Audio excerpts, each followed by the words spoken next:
that 1 o'clock mark there. So thank you everyone who stopped in and is taking part in our new series with Tara Baylis here. So this is going to, we're going to run this webinar every 2 weeks on Tuesdays, or yeah, today's Tuesday at 1 o'clock Eastern. And we'll run it as long as we can, really. And really our ultimate goal is to find, for all of you to find success. Now, Tara, how long have you been with us for? I believe I launched at the beginning of 2016 with you. Okay. Prior to that, I was with many other lead gen companies. Mm-hmm. And then the reason I joined Agent Locator was I really liked your websites that you were doing for realtors back then. Mm-hmm. And so when I made the leap, because I liked your websites, I said, well, let me just do their pay-per-click instead of the other ones that I've been on. Nice. And so Tara, for those that don't know who you are, you have been in real estate for what, 28 years now? Pushing that. And you've done lead generation, of course, with the other providers in the past as well. And in the last 2 years, a lot of your transactions were a result of the leads that you've generated through Agent Locator, correct? A good chunk of your business? In all honesty, and if people want to kind of have the background, they can go back to the original webinar I did with Otto last year. Mm-hmm. I started doing lead gen conversion when we actually got realtor.ca into existence, because that was our very first lead gen site that agents had back then. Mm-hmm. So when this came into fruition and people were going online and clicking a button on realtor.ca mm-hmm. saying, I want more info, we kind of had to figure out, how do we capture these people through email? Because before that, we were just used to them picking up the phone and paging us, as we called mm-hmm. it back then. Mm-hmm. So I was able to start converting very easily through emails that I was creating and kind of experimenting what was working and what wasn't mm-hmm. from right back then. So consistently every year since then, the highest performance of my business has always been lead gen conversion. Nice. And for those of you guys that watch our other webinars, whether it's live dialing with Beverly or with Nick, Tara has a very different approach. Okay, so it's quite the opposite, pretty much, of what we would standardly see in the industry. What we commonly hear, and you guys can probably concur, is you get a lead, you pick up, you call them as fast as you can, and you keep calling them to try to get them on the phone. Now, Tara, your approach is much different than that. And to be quite honest, it's going to be a learning curve for myself, because I've always heard the same as well, like pick up and call, get them on the phone, see where they're at, and then kind of let them be, where you're kind of a little bit more in the reverse. Let them be, then pick up the phone and call them and make that introduction.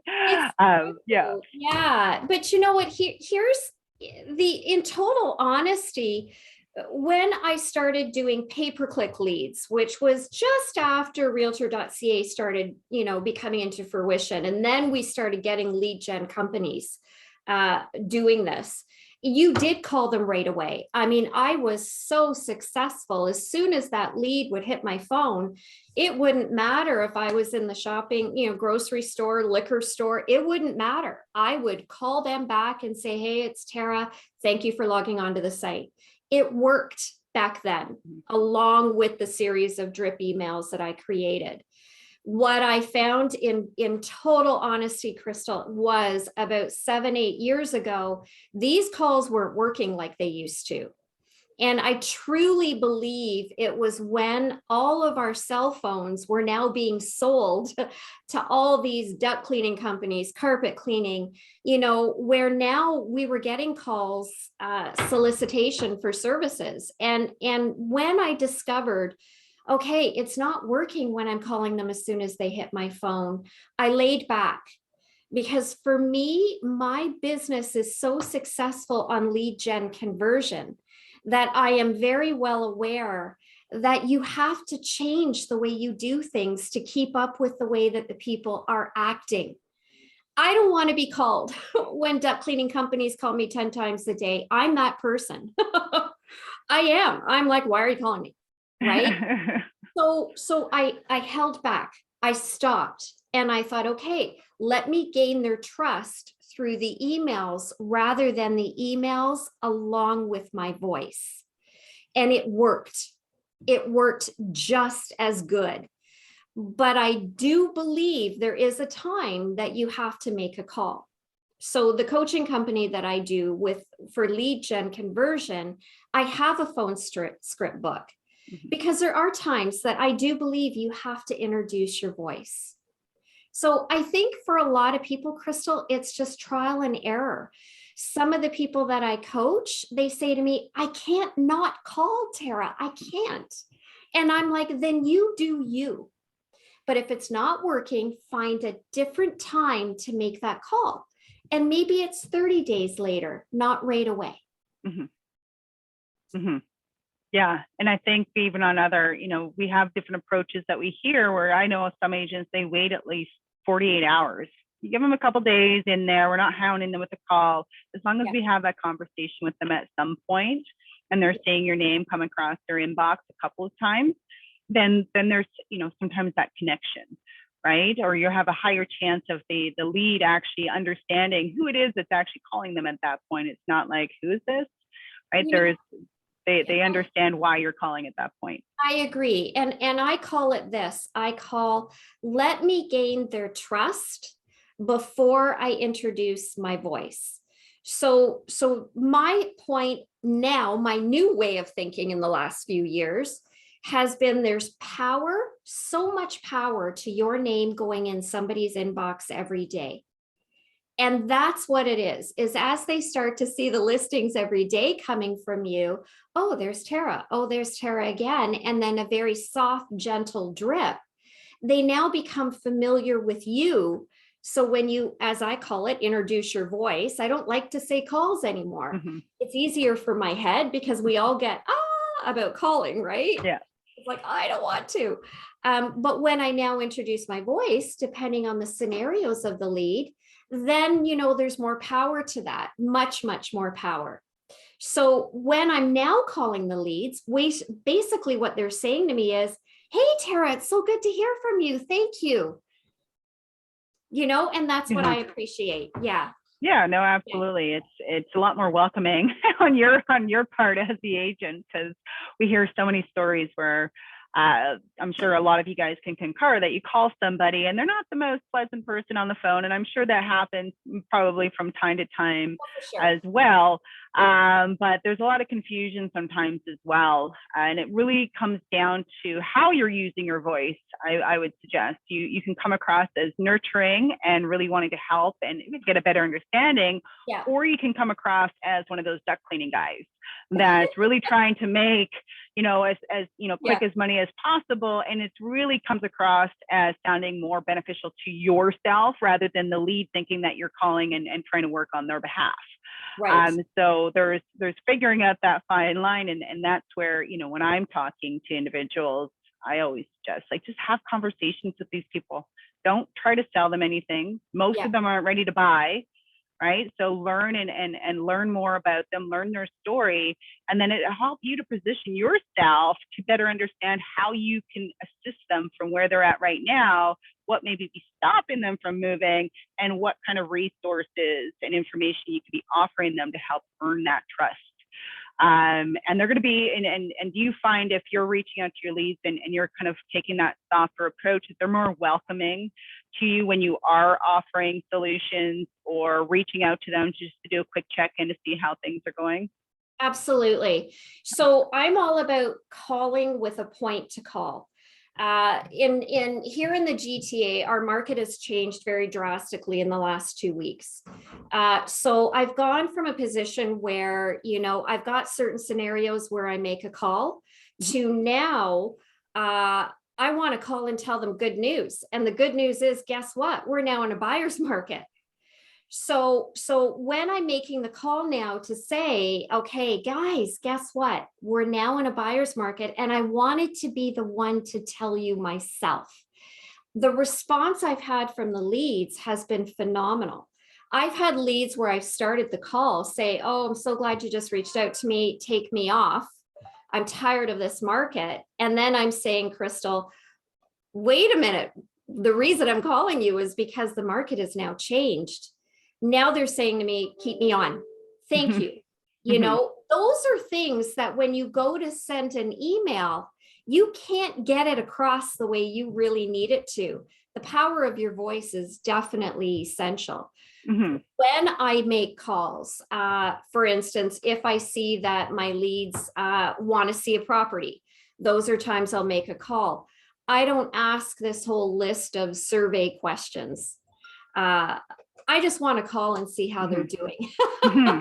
I know I'll get that info when I meet them. I know when I'm showing them houses, I'll get more info, but I'm very super soft.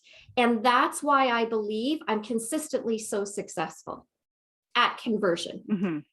Yeah. Oh, that's good. That's good. Yeah. Because a lot of us, it's the unwanted feeling of someone pushing you into something you're not ready for. We all get it like, ooh. And then if you were to try calling back, even if I was feeling kind of ready, I'm probably still not going to take that call because it was a very uncomfortable feeling that you left me with in the first place. Right. So we have to speak and I guess communicate with others and how we would want to be communicated with ourselves, but at the same time, not hindering our business because we don't like something that's actually effective, right? Like some people don't like door knocking because it's just a confrontation that they don't want to do, but it's actually beneficial to their business if they do it. So there's a lot of different ways that you can definitely look at that. Yeah. Now, Terry, so let everyone know here a little bit about your coaching program. So I know that you're running, I think it's a crazy thing called lead gen. Is that what it's called? Yeah. And so you've been coaching individuals on lead conversion and, providing them with some tips and tricks and scripts and campaigns and so on.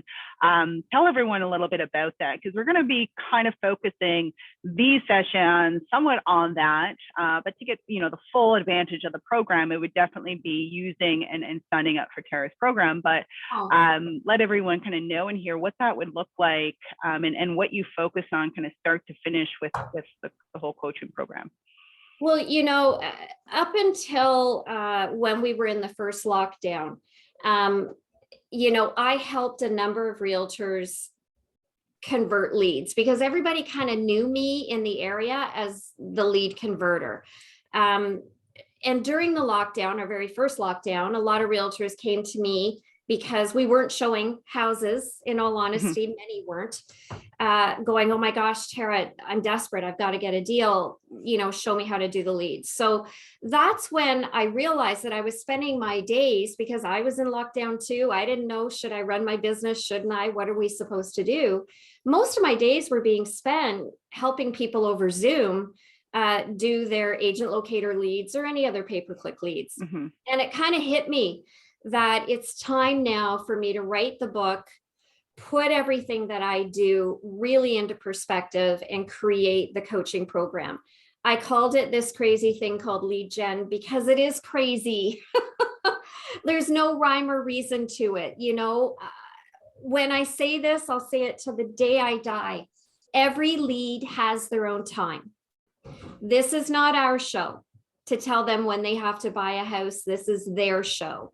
And getting into the mindset of knowing that we just want to give the leads what they want is the key. So I kind of took everything that was here and put it into this program, where I wrote the book. Then I did the phone script book because there are times we need to introduce our voice. And I created accountability cards and so forth. So I opened that up. I launched it. And, right now I think we're at about 138 members.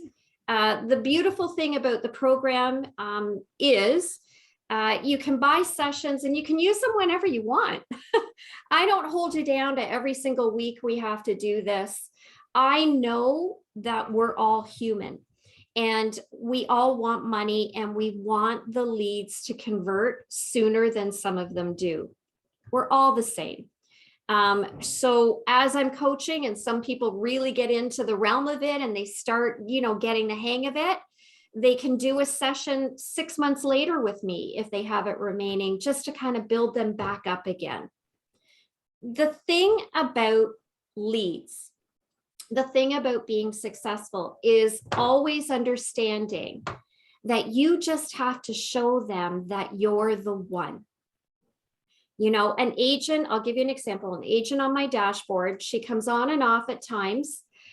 She called me last week and she was like, oh my God, I just listed a house in Port Hope. This person came on our dashboard, Tara, 3 years ago. And this person said to her, I always knew it would be you, even though I didn't communicate a lot. And I think, Crystal, what some agents do based on the feedback I get from all the leads that I show is they delete these people too quickly. You know, and I'm not a deleter. Oh, no, no, no, no, no. I have paid for that lead and I'm going to go to the very end till that lead says, I don't want you anymore, Tara. You know, so if you hang in there, the business can come. Mm-hmm. Right? Absolutely. I hear that all the time. It'll just be like random people all of a sudden, hey, I'm interested in going to take a look at this property. It's like 3 or 4 years ago, the lead originally registered.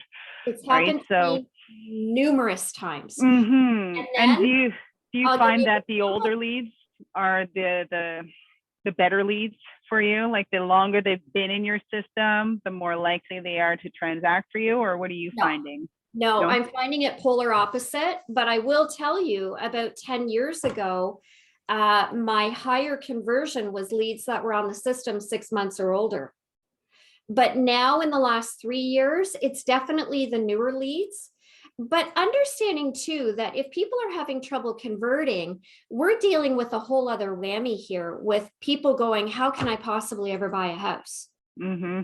You know what I mean? And so that's why when we entered the market a couple of years ago that we did this insane sellers market, which got even worse in 22, I knew right away I had to adjust some of my drips. I had to acknowledge to the buyers. One of my emails is, guess what, guys, I'm just checking in because I know that you guys are frustrated with the market. And guess what? I am too. I don't like seeing you guys miss out on offer after offer after offer, not win, you know, and that really touched a lot of people's hearts. So I think when it comes to lead conversion, staying on top of the times and understanding. So a lot of these people, when we hit this market, knew that if they didn't get out and start shopping, it could take them 2 years. So it was they were quicker. But you know, then a few months ago, I had somebody that came on in 2014, you know, an old lead, an old lead that, you know, listed and sold with me, and it was her time. And I listed their place in the fall of 21, you know, go figure. Last week, Crystal, my phone rang. No, I lie. The office phone rang, and I'm the manager here at our neighborhood. So my desk is right by the front desk. And they came and they said, listen, we got somebody on the phone. They're asking for you. And it was a brand new lead. If she didn't just log in 5 minutes sooner, had already created her search, and then said, okay, here's 6 houses I want to see. And I was out with her Friday night showing her houses, and I'm leaving here and meeting her right after. Yeah, those are the I call those ones the unicorns, but they do happen, right? Where they come in, they sign up, they've got all their ducks in a row.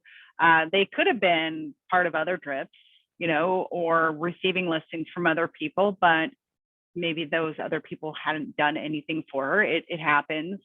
I myself, as a consumer, I will periodically sign up on sites just to see if I get contacted. And you'll be amazed at how many people just don't contact you. They don't do anything. They just kind of do whatever. And it could be that I'm actually looking for information about a listing. I've had that. I'm sure you guys have had your frustrations with other agents trying to get information about a listing, and the agent can't be bothered to call you back. So there's all different scenarios, but those unicorns is what everyone's looking for, right? The ones that are just ready to go right now, and they want to go look at houses. How often does that happen for you, Tara? Just to put into perspective for everyone, somebody signs up and they're within a week or two going and looking at houses with you. I probably would have at least 2 or 3 a month. Okay. For sure. I get a lot of leads, mind you. Yeah. So that would be a small percentage, but quite a few. But once the drip campaign starts going out, then sometimes 30 days later, they're in the car with me. I really feel, Crystal, it just boils down to when the time is right for them. Yeah. I mean, this buyer that called me last week, I mean, I'm telling you, Friday night, she was like, okay, Tara, which house are we doing an offer on? And I'm saying to her, well, you can, but don't you want to see more houses? Like everybody is different. Their needs are different. But I get a lot of responses. What I want to touch on what you said about being quick to reply, because I will say this till I'm blue in the face. If they're on our agent locator, they're probably on many other ones as well. So if you wait to reply, that is the detriment to lead conversion. With agent locator, we get the get in touch, the ask a question forms. There is no excuse to not reply. We all have our phones. We all can reply. If I'm out showing houses, I am still checking my email because I never want to miss a lead ever. And if I'm showing houses, I'll reply and I'll say, hey, Sue, thanks a lot. I got your question. I'm just out with a client, but as soon as I get back, I'll answer you. And you know what? As soon as I get back, I answer her, period. So always remember that there is agents like me that are on top of their leads. And if you're going to be that person that waits and says, oh, you know what, I'll get to it in 2 or 3 hours, somebody like me is going to answer them. And I guarantee you I'll get that lead. A lot of us aren't patient, right? I can tell you, if I'm not getting an answer right away, or you're not calling me back because I paged you or whatever it is, guess where I'm going? I'm going somewhere else to get an answer for me. Yeah. Right. So it's, people we're such fast paced these days, right? Everything is in the now. We need it now. We ask for it now. I want it now. Same with online forms. You sign up for something, you want what you signed up for right now. You don't want to wait a week or 2 weeks or whenever they get to it. You signed up, you want it now. So your leads are going to be exactly the same, where we have to be responsive. And what's funny enough is I see it often enough that, you get individuals that are running lead gen and all the leads, they don't respond and don't do this and don't do that. And then you jump into the system and you can see all these text messages where the agent never actually responded, right? It just acknowledge them. You don't have to, go full fledged with it, but if they're like, hey, sorry, we're not really interested right now, maybe down the road. And then the agent just ignores it, right? Rather than being like, hey, that's absolutely fine. Take your time. That's right. a good point. Not everybody is ready. And what you're saying is exactly what I cannot say enough is you have to understand that every lead has their own time. This is not our show. We cannot tell these people when we need them to buy a house or list their house. Right? My philosophy is this. Okay, Sue, you're not ready. I'll be here when the time is right for you. That is exactly what I say. And I'm telling you, if Sue decides to buy and sell a home 6 months later, 10 years later, I will be there. I will be there. So take yourself into the mindset, that as much as we might be hungry and we might need the deals, we just have to allow them the time. And we have to show them that we're there and we will be there. Being responsive, that's for sure. And just acknowledge, like, as you said, they all have stories. And how I kind of look at it as well is, your leads are all going to transact. Every single one of them has some level of intent, right? It's just a matter of when they transact. And we have to just familiarize ourselves and be aware that no one's buying right now, or a lot of them aren't ready to buy right now. They're simply doing research or getting ducks in a row or planning for their future. So if we start to recognize that and take a step back and be more focused on our customer service side of our job rather than the sales side of our job, you're going to be a lot more satisfied, as well as the leads are going to be more responsive to you, because they're, they're feeling like you actually care about them, right? Yeah. You care that they're a human, they're a person with feelings and motivations and goals, not just somebody that's going to give you a paycheck. Yep. Right. Yep. I view every lead that comes on, you can ask the people that take my system or other agents in the office that I've helped. I might be crazy about the leads. I might feel, it might sound like I'm insane when it comes to them, or OCD, but I understand the value of the lead. I understand that these people are searching for homes on Google, and I have to be where the people are, which is online. I value the money that I'm putting in to Agent Locator and I'm spending on the leads. So I've created my system to work them because this is my money, right? So allowing myself to be in the mindset that, okay, you know what, I'm going to show them that I'm here. I'm going to show them that I'm always going to be here.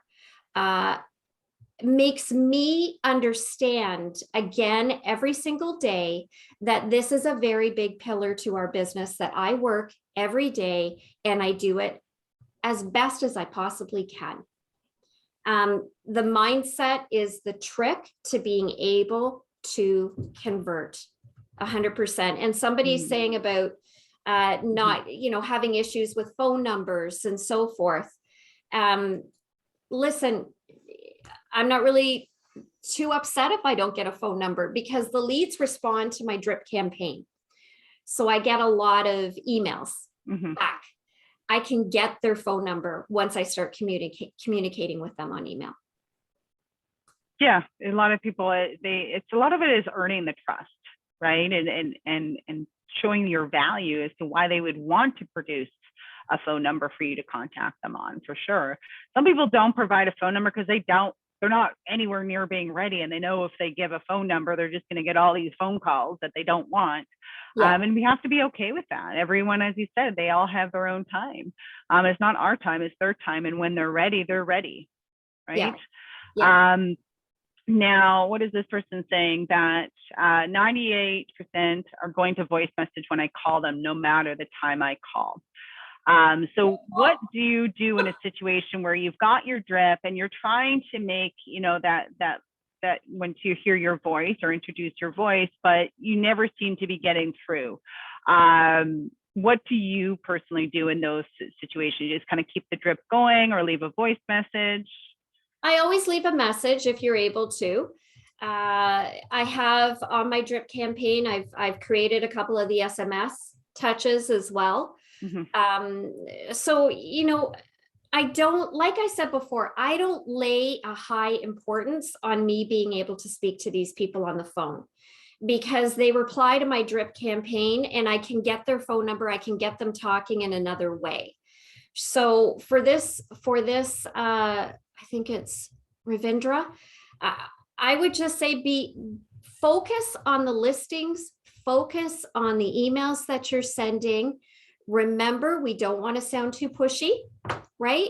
So my emails are always designated as a thank you. Thanks, Sue, for coming on and looking at listings again. I really appreciate it.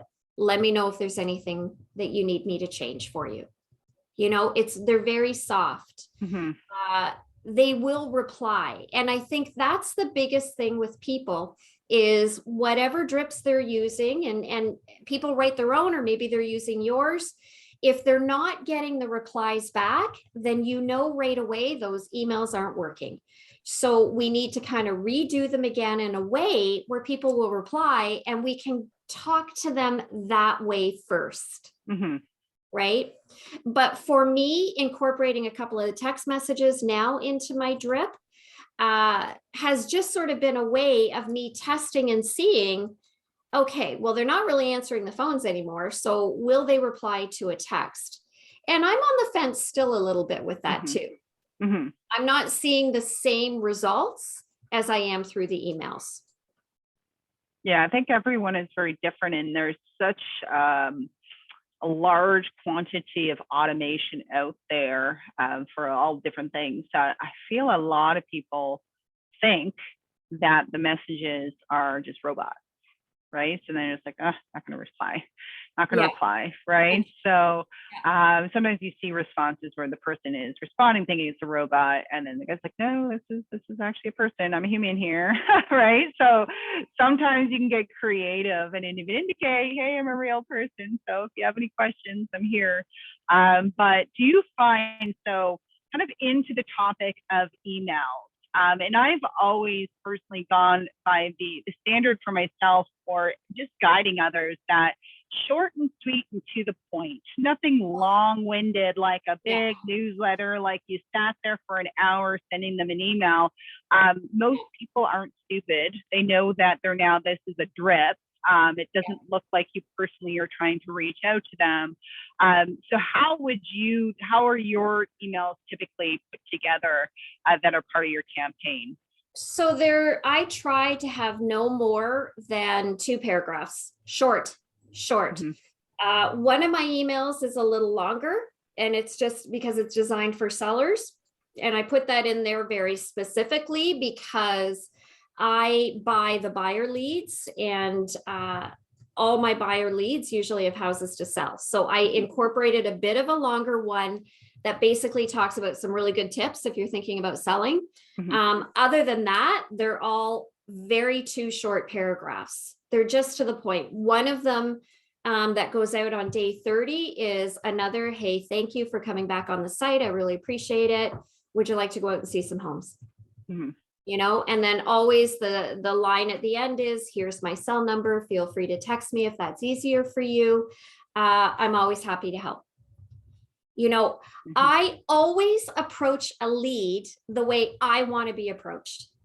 And I never lose that mindset, ever, Mm-hmm. ever.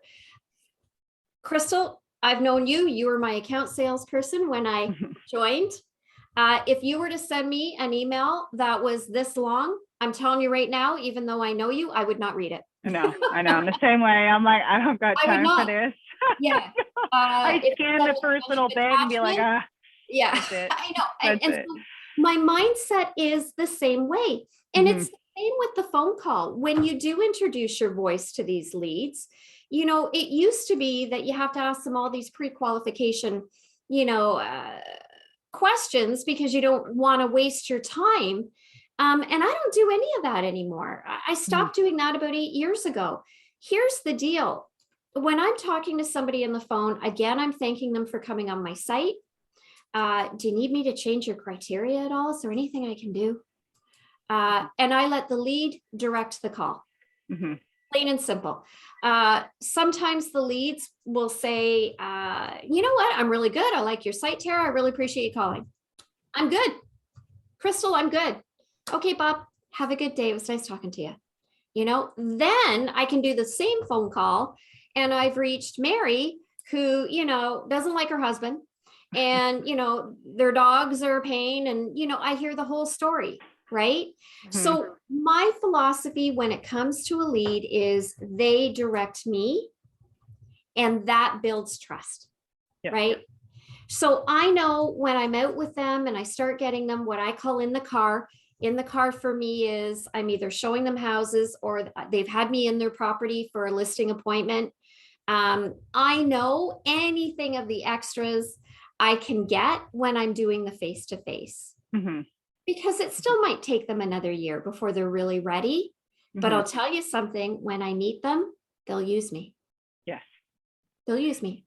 Yeah. Now, what do you do? Because a lot of our clients here, and I guess the most common objection that you hear from any kind of lead out there, whether it's real estate related or not, is always the just looking or just browsing.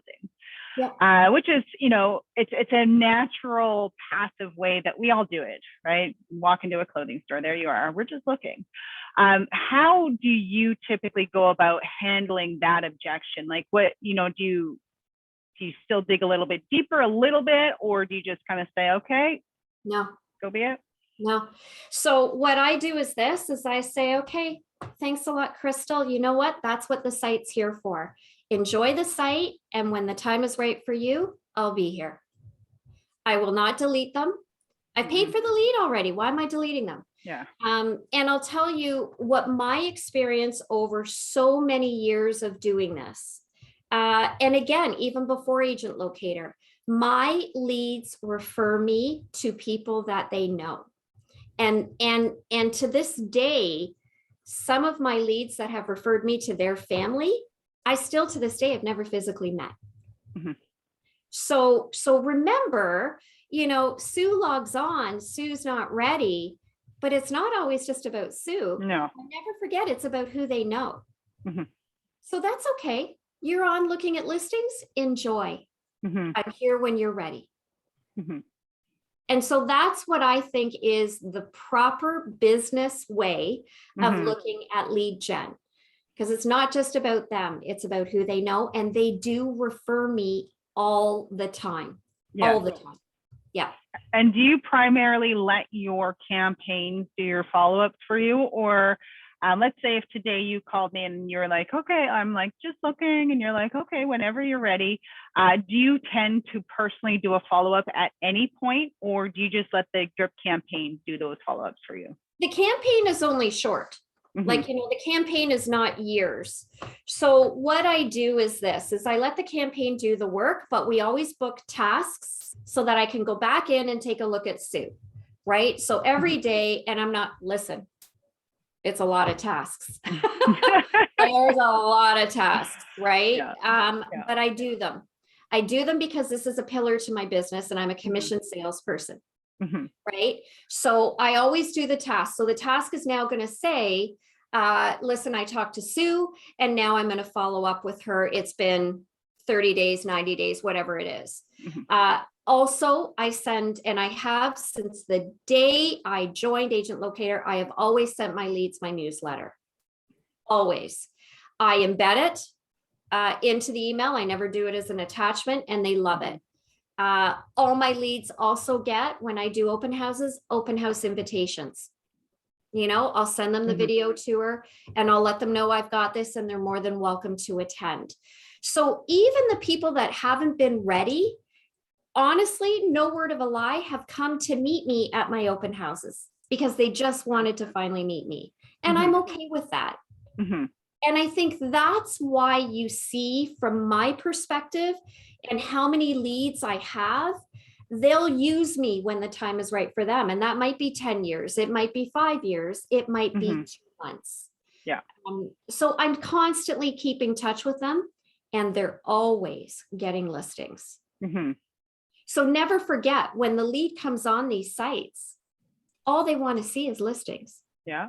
Don't take that away from your leads, people. Don't stop the listings. And, I want the listings to go out every day, not once a week. I want them every day. I don't care if they're not opening them. The power of your name in their inbox is more than anybody could ever imagine. Oh, absolutely. And it's on their terms. So those ones that come to your open house just to meet you, it's because that's on their terms. You're not trying to coax them into a meeting of any sort. It's they feel comfortable enough. You've invited them to come, whether they're interested in that house or just kind of, snoopy and want to take a look because it's a really nice house. But ultimately, it's the introduction and meet and greet is on their terms, not your terms. Right. So I try, Crystal, I really try. And maybe it's, maybe people aren't like me and I get that. But when I meet a lead, when I'm showing them a house for the first time, because, talking over email is so impersonal, right? I make them feel like kings and queens. I make a big deal of finally meeting Sue. you Mhm. know, and I will always say, you've been on my site for so long and thank you. It's so nice to see you. It's so nice to finally meet you. Mhm. You know, where they really get that warm and fuzzy. Yeah. When my leads come to my open houses, clearly before COVID, I made a big deal that they were Yeah. there. The same thing. Yes. You know, people want to be felt like they're special. Oh, And absolutely. I really try my hardest to show each and every one that they mean something to me, Mhm. you know, and that's why I'm very non-pressure, very, and it seems to make they notice that. Yes. Oh, That's what I absolutely. say. It's They it notice. makes you stand out, right? Versus what we would traditionally see, right? And a lot of and that also goes and kind of going back into how I educate anyone on trainings is to leave very detailed notes on any conversation you've Okay. had. Yeah. Leave them as if you're expecting somebody else to do your follow up. That makes you, when you're doing a follow-up, you might not remember who Sue is because it was 6 months since you No, last talked to her, no. but you've got such detailed notes in Yeah. there that you can pick up that conversation as if you just talked to Sue yesterday and Please, you please, know exactly who she is, right? please write notes because you Yeah. will forget. Uh, I'll tell you, what I also try to do is I'm very big on watching the re-login notifications. Mm-hmm. So, you know, a lot of people are saying, are you sure? Would you not make a call here or there? Because I can kind of see what they're Mm-hmm. saying. Mm-hmm. When I see them re-log in, the re-login notifications are everything to me, Crystal. They're everything. They are Mm-hmm. such a major factor of lead conversion. Because once you start scrolling and you Mm-hmm. see Bob, you see Sue, you see Mary, right? Relog in, you get to know the names of your leads even better, Mm-hmm. right? They become more real to you every time they come back on and look. But I can also start to see that Bob is starting to look at houses a little more often. Mm-hmm. Bob's now coming on 4 or 5, 6 times a day. You know, maybe Bob's liking more and more properties. So these are the times as well that maybe I'm going to say to myself, geez, maybe I better introduce my voice to Bob Mm-hmm. because something's changed in there. And Yeah. the re-login notifications are a huge feature in understanding and knowing your leads. I create a list, like I have a piece of paper, and I write down basically on that piece of paper, it's on my desk. Too bad I'm sitting in the back room, but I'd show it to Mm-hmm. you. I write down all my leads that I'm conversing with, the Mm-hmm. leads that are in my card, the leads that I've done listing appointments on, so that they are visible as well Yeah. to me. Because, you know, I'm an old lady. Let's call a spade a spade. I'm old. I'm turning 55 this week.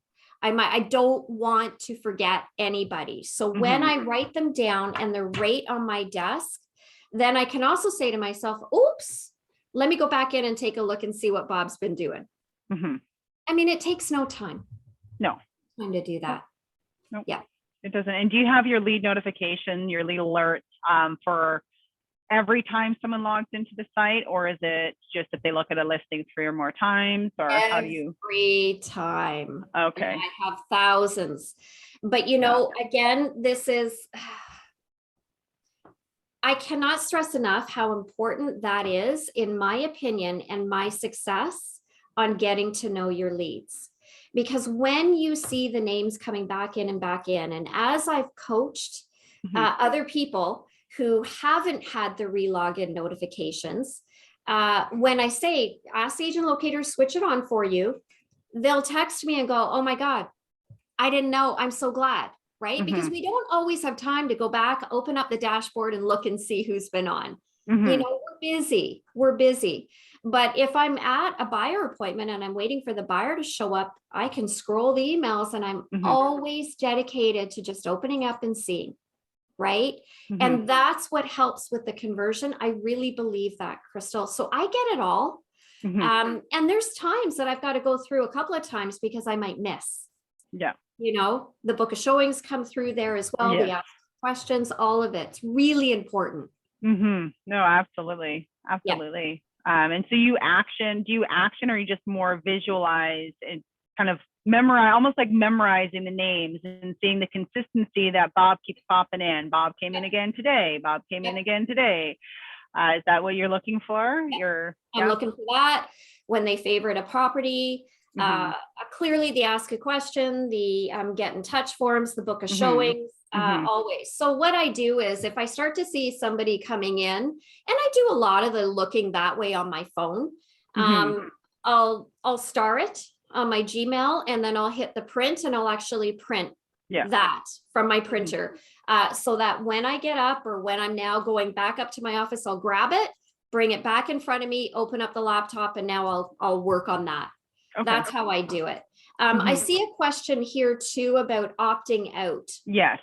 Yeah. And I let's, if we can, if you're okay with that, can we touch on that? Absolutely. Absolutely. So one of the things that we encourage that you call these people, right? It goes back into your customer service and understanding, was there anything that you could do to improve your business, or maybe their plans change, but it's really understanding their story a little bit deeper as to maybe what they're looking for, or plans changing, and how you can accommodate those change of plans. But what do you typically do, Tara, in those situations? When I get the opt out, there was a time that I did call them and reach out. Are you sure? I haven't been lately. However, I'm a big believer that if I need to change, I'll change. I coach a fairly large team that's been with Agent Locators almost since day one. And he actually said to me, I've been calling them lately, Tara, and some of them don't mean to opt out. They say, no, I didn't mean to press that. So I think for sure you should double check. I think for sure you should, because I do think some of the, when you put your mouse over some of these things, it's very touchy. And clearly I'm listening to him and I'm like, oh, wow. Okay, let's call them all and let's make sure. It's just, well, and it could be so how I look at it as well is a lot of us will unsubscribe for something because we're getting it every day. But we're now, plans have shifted. We're waiting a couple of years, right? So we don't need every day. So we're just going to unsubscribe, right? Yes. We all have the option of scaling back the listings, right? And thinking, well, Bob, I can, totally understand that you've put things on hold, and that's absolutely okay. Would it be beneficial to receive these listings less frequent, like every couple of weeks? That way you can still stay on top and check every now and then, but you're not going to be bombarded daily and being spammed with listings you're not ready for yet. So, and there is sometimes that response, or the fact that they didn't mean to unsubscribe. But like all of us, when we go, and I have to do it soon, is we go through our email and we go unsubscribe, because we sign up for all these things over time, and now we're just getting bombarded with emails that some of them we don't even know what they're for, or how we even came about into our inbox. So they're unsubscribing, and what's happens enough, or often enough, is again keeping back and reconsidering that a lot of your leads are going to be in multiple dashboards. Right. So if they're getting emails from you, they're likely getting bombarded with emails from somebody else, and they're unsubscribing from all of it. You can be the agent that actually reaches out and shows concern, like customer care, right? So that's going to allow you to stand apart against people that just go, oh, well, another one gone, right? Whereas there's always sometimes a story. Maybe they already bought, but at least now. Congratulate them. Right. You can even offer them sold listings if you have that, if you're part of a board that offers sold listings, right? They will move again, right? So again, but it goes into that customer service and saying, okay, well, that's awesome. But, and understanding your lead and their story. I think, when I teach realtors, the one thing I always say is you won't know unless you try.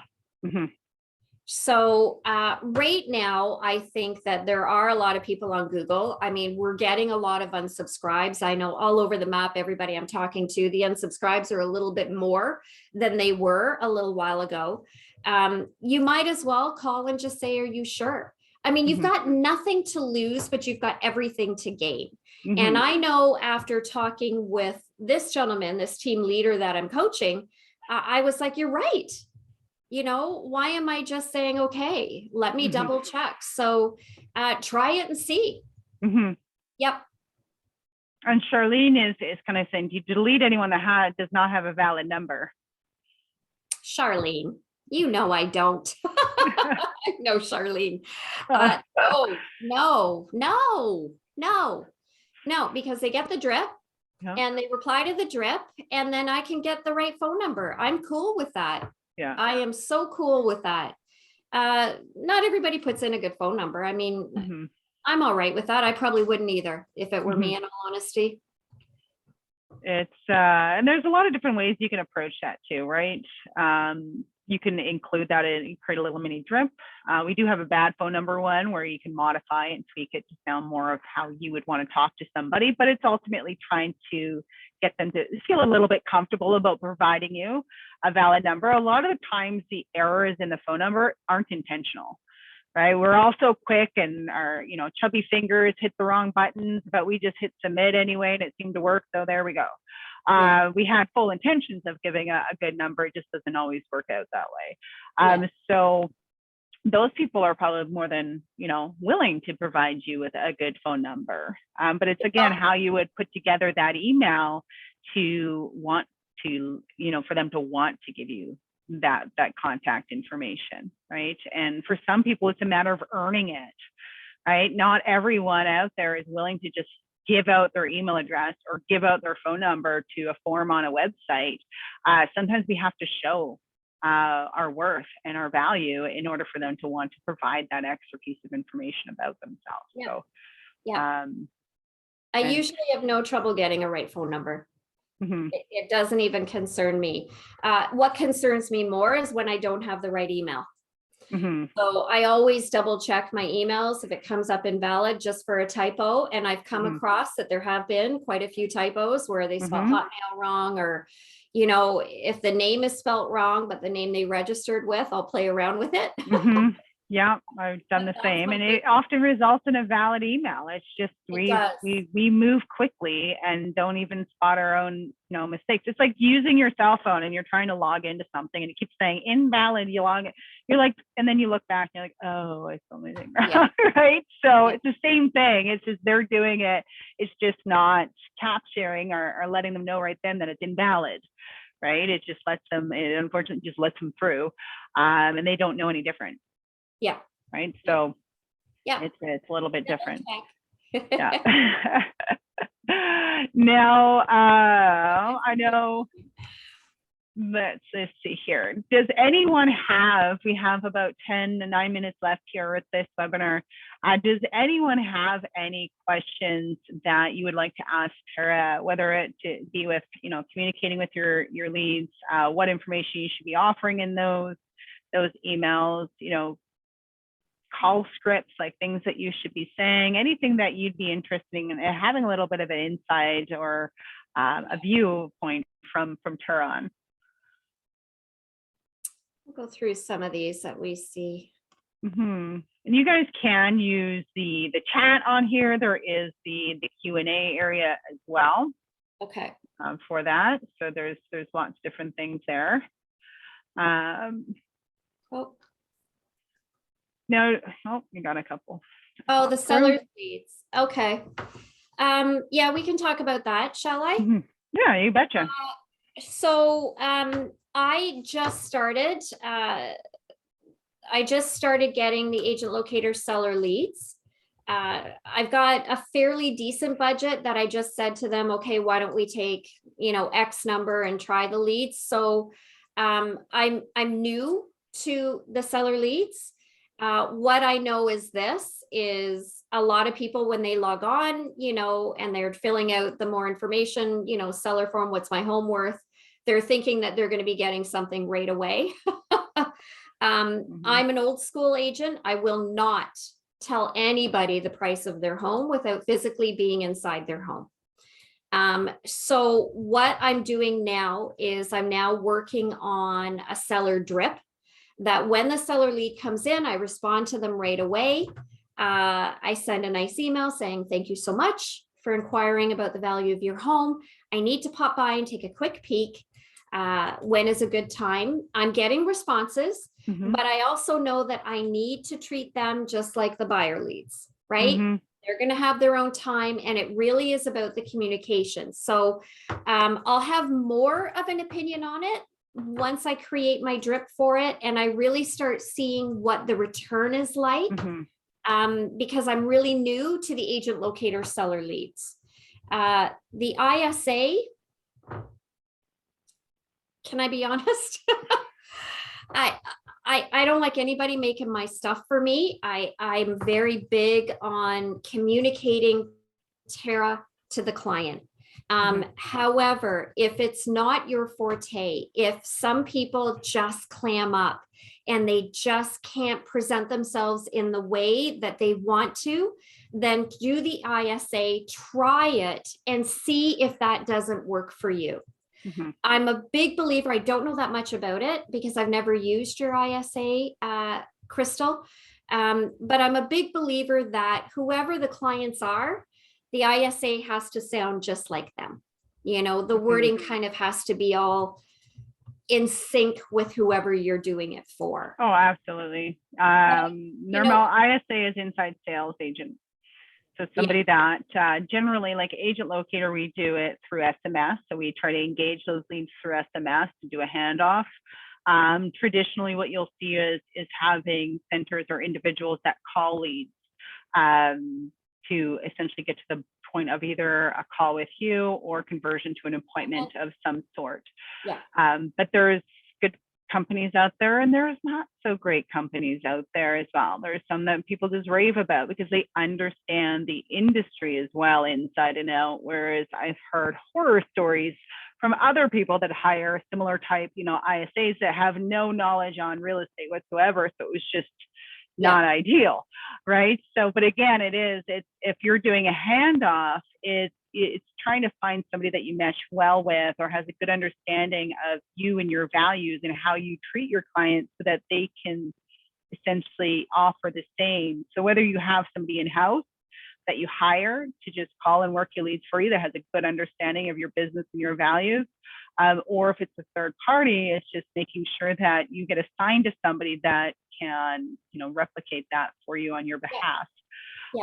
One of the biggest things that I think is with ISAs as well is if you are hiring someone to do it is knowing the context of the conversations that led up to that handoff, right? Because there's nothing like going in blind and you have no idea, or they hand out, here's somebody, call this person, but you don't have the full context to the story or the background. So whenever possible, I always suggest if somebody's asking about it, see if they'll use your system, use your dialer, use everything in yours, but most of them won't.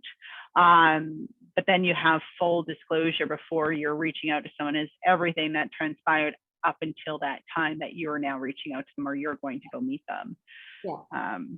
But yeah, everyone to their own on that one. For some people, it's just a matter of having to duplicate themselves, right? Without having to pay a buyer commission or, split of any sort, then they hire an ISA because it's one flat monthly fee generally. And then they just do all the converting. And then until you get to the point where now you can't handle that, then they go on and hire somebody. But everyone is different. Everyone is different. Yeah. All you can do is just talk to them. I talked to an ISA company maybe about 2 months ago, a different one. And for me, it was, my question to them was, do you push the people? Do you do this? Can I get recordings of how you talk to the people? You really got to do your homework. You really got to do your homework on these people. But here's the deal. What we know is this: you get good leads with Agent Locator, whether or not they're the buyer leads or whether they're the seller leads. It's just a matter of maintaining the right mindset, treating the lead like you want to be treated, developing your program that fits with who you are, that will show these leads that you're the agent for them. And it starts with mindset. It really, absolutely. Yeah. Sharon is just quickly asking how we would reach out to somebody that's opted out or unsubscribed for email, or how would you send an email? You probably wouldn't, Sharon. Sharon, you would probably call those people that have opted out, provided that you have a valid phone number for them, is reaching out to them that way, because you wouldn't want to reach out to them or re-opt them in to send them an email after they just unsubscribed. Probably not a good thing to do. No. So yeah, you would Also definitely the call other those one. people, Yeah. and see if you can get a little bit deeper insight as to maybe what caused that to happen. But awesome. So that's it for today.